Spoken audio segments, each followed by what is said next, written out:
Hello and welcome back to the Fit for Business and Life podcast. The Fit for Business and Life podcast is brought to you in partnership with Sharp Fit for Life and the Business Body Network, improving the performance and transforming busy and overwhelmed, overweight, overworked, busy professionals, entrepreneurs, business owners, execs, and consultants, along with the teams that they work with, to become even more happier, healthier, and more confident. The Fit for Business and Life podcast is all about sharing passion, know-how, and expertise around business and personal performance. From our hosts, myself, Martin Sharp, a 30-year change maker in businesses large and small, and Dominic Furness, a world traveller and life enthusiast, plus special guests sharing their know-how and experience in making changes in business and in themselves. Featuring inspirational stories, insights, tips, and practical knowledge, bringing more happiness, healthiness, and higher achievingness to your world. Why not follow this podcast? We're live on Spotify, Apple Podcasts, and Amazon Music. If you are watching this on YouTube, please hit that subscribe button and drop us a like. We very much appreciate all of your support. So sit back and enjoy this episode of the Fit for Business and Life podcast, brought to you in partnership with Sharp Fit for Life and the Business Body Network. So achievingness. Achievingness. I think that's a new word we've just invented. I don't think I've ever used that one before in my life. I think so. But, you know, it kind of helps bring a little bit of focus to what is today's subject, which is all around monitoring, you know, because how do you know when you've achieved something if you're not actually measuring it? So it's the old saying, into what isn't measured isn't managed. Yeah. That Peter Drucker, someone like that. Yeah, definitely. So it's a very well-known kind of phrase, certainly from a business perspective. And it works also on our own bodies and in our own lives. Because, you know, the old saying, you know, life without an aim is like a ship without a rudder. You know, you will go in any kind of direction because you're just going to get blown with the wind and the tides. Whereas actually, once you've kind of put that rudder in place, you set your course, then you've suddenly got somewhere to aim for. You can measure against it. You know, how far am I onto my goal? How far am I away from my goal? How far am I closer to the big outcome in life that I'm looking for? And all these things can make a big difference. Yeah, definitely. And I think there is like multiple. We've spoke before about multiple ways to monitor things. So there is things like the fitness tracking, like having the Apple Watch where I literally have everything turned off, but whatever. Or like actually seeing things in yourself or what other people around you are saying. Like there is more things than what you might think to sort of grapple in which you can monitor yourself. And again, it's a case of picking and choosing what you want to monitor or what you should monitor. Like depending on where your health is, like of course, if you have diabetes, and that's gonna like monitoring your blood sugar is going to be an absolute essential. And things like that. But like for me specifically, like we can talk about some things I would perhaps monitor. Yeah, I think this is the kind of key thing. I mean, obviously, talking to you, this is all about, you know, what you're doing in your life. So what are some of those things that you monitor, and what are the kind of the things that you know, the big ones, the important ones? So a big important one. Let's see. Like that was a weird phrasing. I guess we can start with the sleep to get an old topic out of the way. Like I don't monitor it specifically. Like I don't have on my watch like how long I've slept and stuff. But if I've had a few late nights in a row, I will sort of dial that back down and make sure that I do get back into the routine. So I do sort of monitor it on like a general level inside my own head. Like I don't have a diary of that or anything, but I'm aware of it. And I think awareness is the big thing around monitoring for me. And then we want to talk about resistance training, like monitor like my progress and how long. Like we're speaking on a past episode that I do want to correct myself on. I said that I did 8 reps at 80 kilogram on bench press. Not true. It was 70. I was working towards 70 for a while. I flicked back through my spreadsheet this morning, which is like a really good thing about monitoring and modern technology. I guess you could do it with pen and paper, but it's great to flick back because I wasn't sure and I thought, did I say that right? And I was actually wrong. But if I hadn't taken note of it, I wouldn't have known. And it also helps in the resistance training world to always have a goal to work towards. And yeah, just like monitoring how comfortable you feel. So like I want to do a certain amount of weight a couple of weeks in a row, and that kind of shows on paper that I'm comfortable doing that before I go up instead of doing it once, because you can always have a day where you feel stronger or weaker. Like it just happens. You just get out of bed different, and it's all about like the averages really. That's definitely a good way to monitor it. Yeah, it's interesting. You kind of brought in that whole thing of where you are at that moment in time. So you've kind of got that long term kind of monitoring where you're looking for the trends that are happening over time, but then you've also got the kind of immediate feeling. And we touched on so many things that happen in life that kind of impact that. So for example, it might be you've been out, you've been socializing with friends that could have had a knock on effect. It could have been the way you fueled yourself. It could have been effectively for example, you might have gone and done a large hike or something the day before, and all these things will have an impact directly on your performance in the moment on that day. So if we weren't monitoring that, then first of all, you wouldn't understand what was going on. But now you are monitoring that, you kind of have that kind of appreciation. And how's that kind of affected what you're doing? Um, well, I would just like to say before that, like maybe this is something I could work on, but I don't like write down like what I was doing the day before as to why that might affect me. So if I look back in time, I definitely can't remember like, oh, like it was this that affected that. But like in the moment, in the short term, I am aware if I've had like a crazy climb the day before and then I come on climbing and go try to do like what would it be? Like Back day. a chest, I think, after climbing. If it's been like a bit of a crazy climbing session, I come do chest, then I'm like, oh, like I'm weak at this time, but it's because I've been climbing before. And then the next time might be stronger. So in the short term, I'll remember that. And yeah, the hiking thing definitely affects it. But what was your question? What was actually your question? I went off on a tangent and didn't come back around. No, it's okay. We were talking about, how does what you monitoring, how is it affecting things? So, for example, I know that with your climbing, you go in at certain times during the week to do the indoor climbing. Hmm. So we did start to rearrange your Oh plan yeah, so that you like we weren't swapped doing the plan back day around. before doing the Right, climbing. yeah, that's where you've got that from. Yeah, I understand now. So yeah, like that to make that point deeper. Yeah, like I was basically doing back day on the same day as climbing, then finding that my back was so fatigued because at the time, will it have been back and biceps at the time? Like basically whatever it was, like it was really affecting my climbing. It was making that part of my day less enjoyable. So I just swapped that for leg day because like you do use legs when you're climbing, but it's a lot more upper body for the most part. And then also like I found my fatigue window for the legs was like a lot bigger than yours. Like the recovery time. So I've sort of adapted that. And then like when I get injured, I adapted my workout quite a lot actually, didn't I? Like I started doing things like kneeling down instead of stood up. I could still activate the right muscle groups and retain the right posture. And things like that. So probably again should have like written that down. But I know when I look back that when it's like kneeling this, like I will remember that it was for that injury. But yeah. Well, this is kind of one of the key things into because the human brain is so amazing at so many things. I mean, geospatially, we are very aware of where things are. We can very quickly navigate and things. It's probably one of the things our brains have really adapted for. But as a memory, things it can be clouded by so many things that happen in our lives, so many other events and stuff. Things can get jumbled up, timelines can get jumbled up, and things, and especially as you get further away from that Oh time. So yeah. that importance of kind of documenting what's going on. So when you do kind of go back, you can say, that's why that kind of happened. Hmm. And I suppose like this is another one of those things where maybe I should start doing that, but it just feels like for me, like I don't know how much of a difference it would make. Just my like learning style. I'm not really one for like flicking back through things. Like if I ever made a note on something, I'm never looking at it again. It's more the act of writing it down. Mhm. I mean, like I might look back, like specifically in like a year, and look back specifically where I was a year ago, but I wouldn't like read through the whole thing again.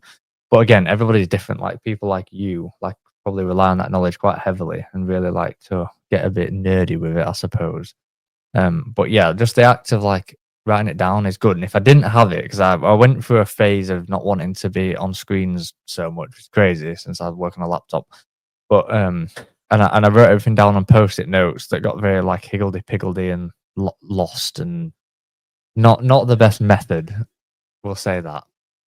Yeah. Um, And I think this comes back to also. So it's building that kind of monitoring system that works for you again. And everybody's going to be slightly different, going to look at different things, and it's opened up that realm of possibility to say, okay, yes, we can do things on gadgets and gizmos. Yes, you can do things like measure yourself on a set of scales or using tape measures, etc. Yes, you can track everything that you're eating, track everything that you're working out, etc. But what you're doing with the information actually becomes more important. So, for example, with the bit you were saying there of actually tracking week in, week out, how you're progressing, and then understanding effectively how you're connecting that feeling in the moment with how your progress is going. So you're not kind of just throwing in, it's like going, okay, I'm just going to go ego full in, and we're just going to go lift as heavy as possibly can. Yeah, well, it's limitless as what you could do, because you could journal every minute of your day. Could do that and like say how you're feeling and things like that. But it's just how far you want to take it.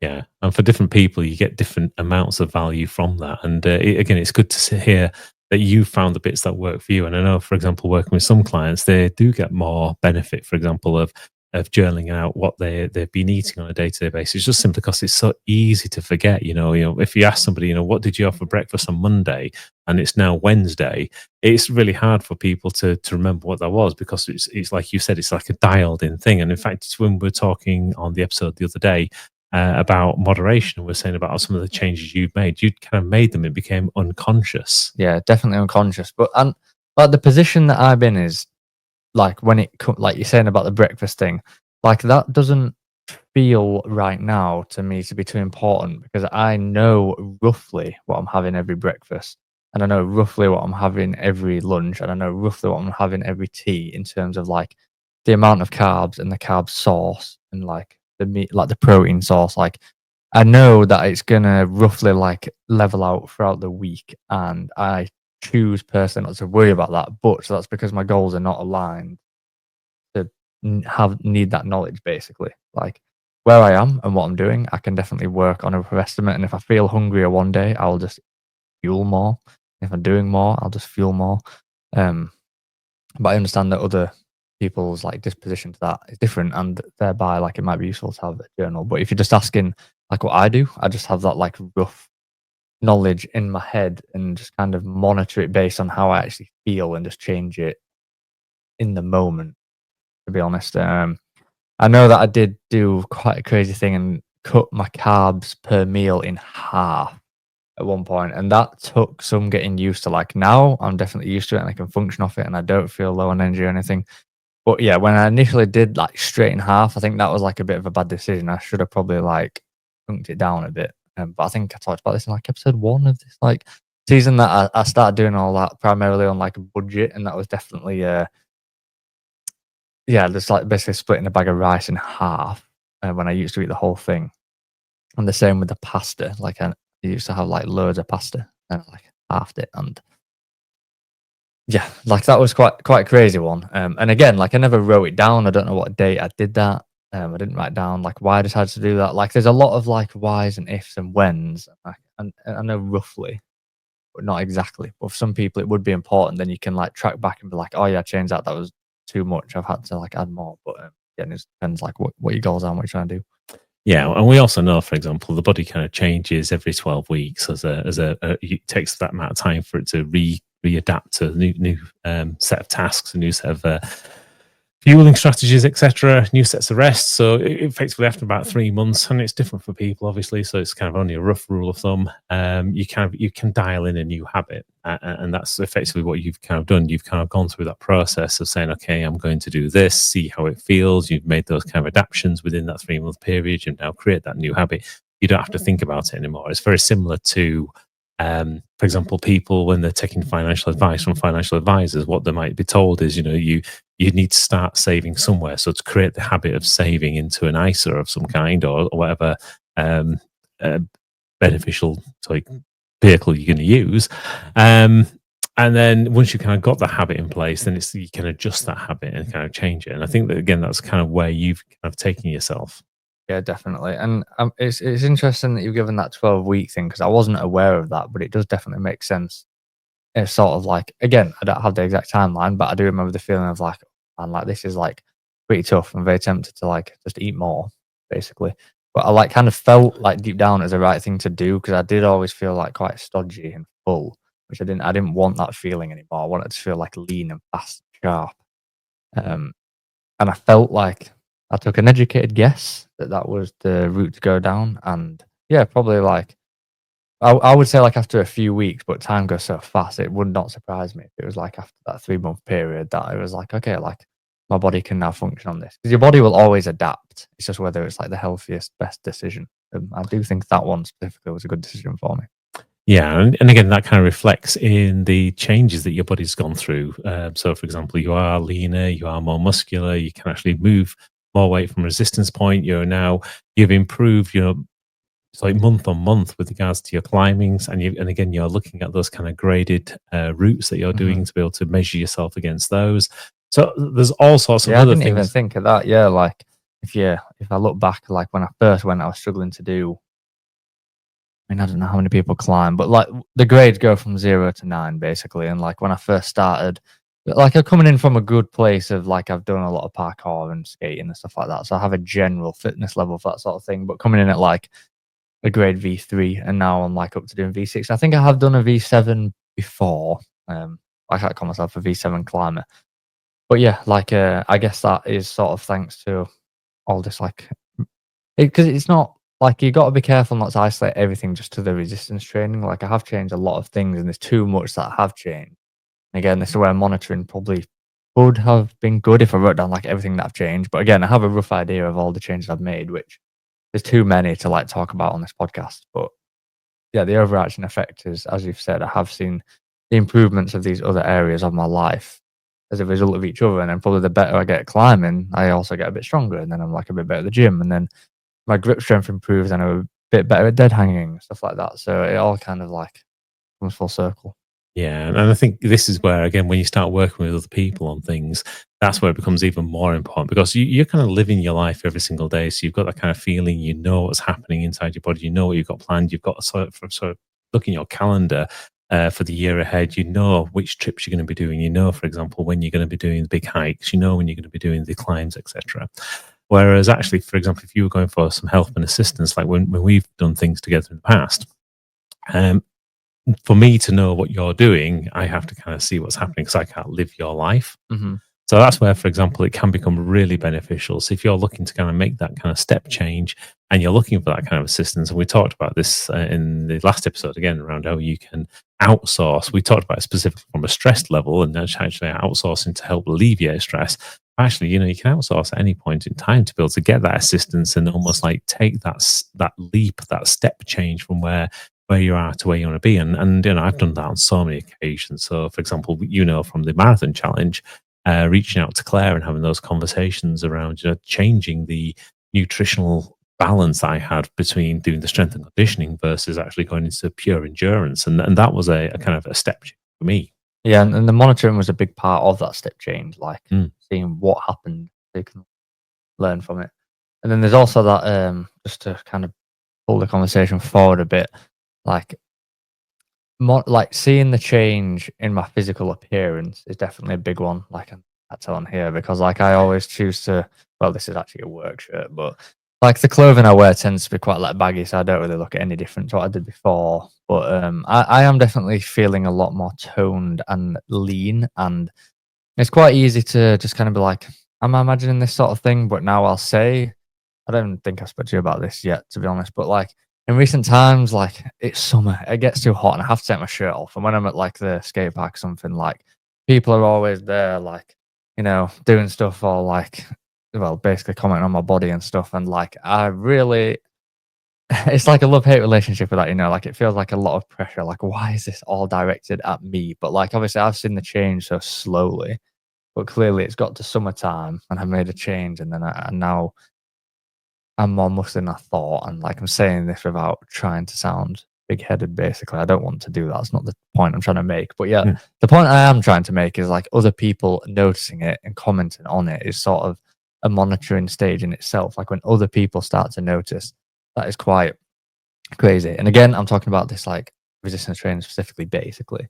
Um, but you could monitor things by people commenting on like, oh, as if you can like do that trick now, like on my skateboard, or oh, as if you can do that climb. And yeah, like as long as you keep grinding, like you'll keep going, you'll keep improving. And yeah, it's good to get that external feedback. Like even if I do hate it sometimes because it feels a bit like, oh, like why are you looking at me kind of thing, in that specific way. But I know when I get the feedback of like getting a new trick or something, or when I did my double backflip and Amy was like, oh my gosh, like that's again like feedback that you can monitor. Like people like are seeing that you can do these things and make these changes, and overall, it is a great feeling.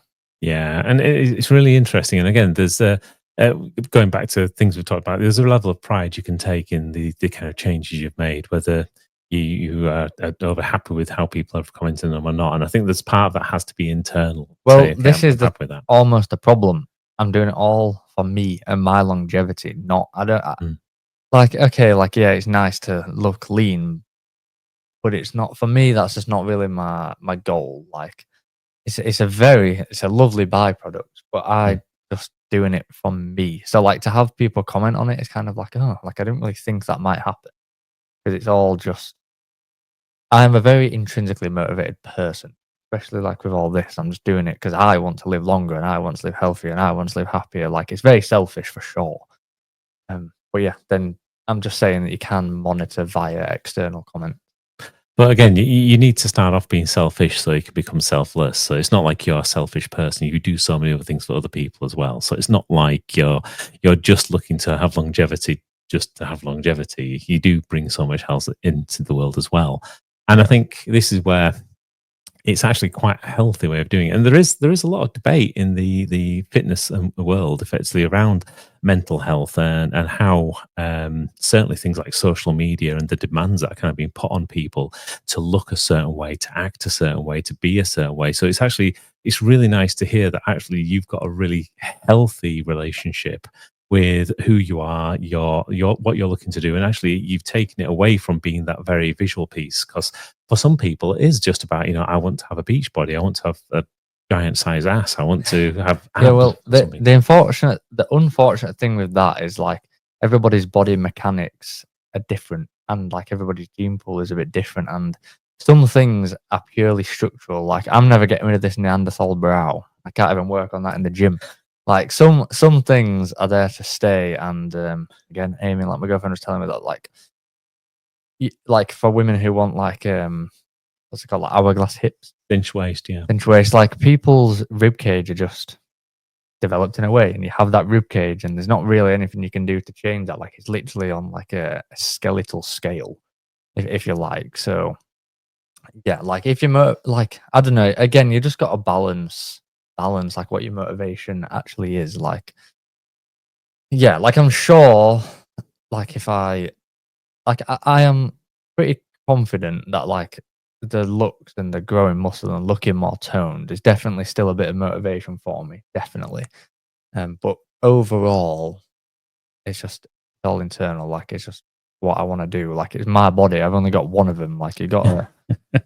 It's not getting another. So it's just important to me to keep it moving, and it's more like how it can move more so than how it looks. Yeah. Uh, More so. Like I'm not saying that looks don't matter, but the majority of the motivation. Yeah, and it's so important that you kind of bring it back to what your own motivation is, and almost have pride in that, the fact that this is what I want to do with my life, this is the direction I'm taking it. And I think we've had conversations before on this one because obviously my body, I didn't look after it quite as well as I should have done for many years. My focus was on trying to look after the family, etc., and kind of I became very selfless, but I didn't look after myself, which meant I became actually more selfish because I was being so selfless. Actually, I was breaking down, and therefore I couldn't help people around that. So Yeah. that change, Yeah, I'm probably seeing you through this transformation journey. I can't really pretend that it might have unconsciously affected my decisions early on to like maintain this because we're different builds, we're different body structures, we're different. Like I would never look like you if that makes sense. Like you have that like a Viking build that I don't have, so I think you're just all you would always be heavier than me. Like if you was like my weight, that'd be unhealthy and bad. So again, it's like working with what you've got. But yeah, I do believe that some of my motivation is seeing you go through that journey and putting yourself last, which is like probably like taught me to put myself first. yeah. So Absolutely. And I think that you've taken the positive side of that, of taking yourself first, but still utilizing that in a positive way for society and positive way for your friends, a positive way for the family. So it's not like, again, you're just being selfish from it. You're taking that moment and saying, okay, I'm going to be good to me now so that actually I can be Yeah. better for everybody else as Like well. that few hours in a day of like me time to work on these things at the very start, and then I can get on with the day like pretty relaxed. Yeah. Because I definitely wouldn't be sitting down right now if I hadn't done my workout early. I'd be going crazy. So Yeah, absolutely, and again, this is where, for example, your mum's the same. When we've gone and done like the park run on Saturday, she loves that because it's that first. It's like the hour of doing park run, getting it out of the way, and then the rest of the day, it doesn't matter what we do. If we spend time visiting family and things, she doesn't feel anxious that she's not got that activity in place. So yeah, and again, like monitor like how you feel. Like if that makes you feel good in the morning, do it in the morning. If it makes you feel good on the night, do it on the night. Like again, everybody's different. But be careful what you think, because I initially thought that I was like, I remember like this is years ago when I thought I'd go to Pure Gym. Why I thought I'd do that. I definitely wasn't in the gym space back then, but I was like, oh yeah, I'm always alert on the evening. I'm going to go at 1 a.m. And that's just so stupid. Like at the time though, it felt like just because that was the sleeping pattern I ended up in, that was my prime time, but it's not. It's early morning. So yeah, be careful of what you think initially versus like what your actual natural disposition is. It's easy to be jaded by that. yeah, and this is where, for example, gathering the evidence, looking at what's going on, tracking what's happening. This is what makes a very big difference for people. And again, we've had clients do exactly the same thing where kind of consider themselves night owls. And then when they're kind of put down and said, okay, well, how effective are you when you get into the evening? And you can look at what they're doing. Many of them say, okay, well, I work until late evening. Got a backlog of work. Well, actually, how much work have you got? How much are you going to get through? And then you can look at it. And most of the time, they're probably spending 6 hours in the evening and probably getting only about an hour's worth of work done. And then when you kind of get and say, okay, well, take some of that time as rest and recovery, etc., de-stress, give yourself that moment back and maybe get up an hour earlier in the morning, then suddenly what you find is, oh, crumbs, I managed to get a whole 6 hours worth of work done in 1 hour. And it's that kind of reflection, understanding that actually, no, you were just trying to, you couldn't consciously have the cognitive capability of doing an hour's worth of work. It was taking you 6 hours just to try and muddle through it. Whereas actually give yourself that ability to have some downtime, and all of a sudden you get the ability to then work that little bit harder when you need it. Definitely. But we can't pretend that's not a scary thing to like commit to, because it's like, Oh yeah, as you say, you're doing 1 hour's work in 6 hours, but to you, it feels like you're doing 6 hours work in 6 hours. And to make that like sacrifice in the moment, I suppose, like taking that chance, we both know that's like quite a scary thing to do. oh yeah. And then when you do it in an hour, you're like, oh, like I've had the same experience, like, but yeah, it's like scary it seems kind of like unbelievable, because like to you, you are doing 6 hours work, but it's more like tasked over, like that is more like time over task, whereas you really want it to be tasked over time. Like you want to get those tasks done as fast as possible, which you do need the rest for. So yeah. And sometimes just having, even just splitting the day up. So, for example, partway through your day, you say, okay, I'm going to take a break from this. And then you do something different and come back to it. And actually, you're so refreshed because you've had that kind of mental downtime. You've got that clarity, etc. You come back more enthused. And actually, at that point, things just start to flow again. Definitely. Nice one. Well, I don't think I have anything else to say on this topic, unless you do. In which case, I think the only thing we've got to say is a big thank you to everybody for listening. As always, I hope you guys have enjoyed this episode of the Fit for Business and Life podcast. As always, the Fit for Business Life podcast is brought to you in partnership with Sharp Fit for Life and the Business Body Network, helping busy professionals and their teams become more healthier, happier, and high achieving in business and in life. If you'd like to join us as a guest or get in touch to know more about the topics we've been covering today, then please send us an email on hello@sharpfitforlife.com. So once again, thank you for listening to the Fit for Business Life podcast. The Fit for Business Life podcast is produced and presented by Wax Thailand. Copyright is obliged. Have a good day, everyone.